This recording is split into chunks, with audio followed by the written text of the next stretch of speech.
నమస్తే అనిత గారు. నమస్తే శ్రీనివాస్ గారు. నమస్తే. ఈరోజు ఉషా టాక్స్ నుంచి మీకు కొన్ని చిలిపి ప్రశ్నలు. మీ ఇద్దరు ఏమని పిలుచుకుంటారు కోపంలో ఉన్నప్పుడు ఒకరినొకరు? ఏమి ఉండవు అది.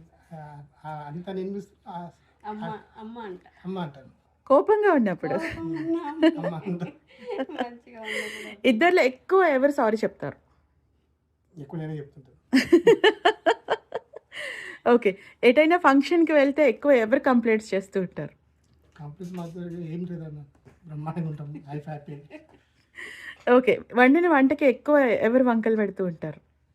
ఏం లేవు అట్లాంటివి ఏం పెట్టరు. ఎట్లా ఉన్నా తినేస్తారా? ఎట్లా తినేస్తారు, ఎందుకంటే మేము అన్ని నేర్చుకున్నాం కదా, విపాసం అన్ని నేర్చుకున్నాం కాబట్టి. ఆంటీ ఫేవరెట్ ఫుడ్ ఏంటి చెప్పండి? ఆమె ఐస్ క్రీమ్ తింటుంది. మీకు? తనకేమి ఇష్టం చెప్పండి? పొడులు. పొడులు అంటే ఇష్టం. కారం పొడి, అన్ని పొడులు, మునిగాకు పౌడర్. ఉషా టాక్స్ ఎలా అనిపించింది? చాలా బాగుంది. చాలా బాగుందమ్మా. Thank you.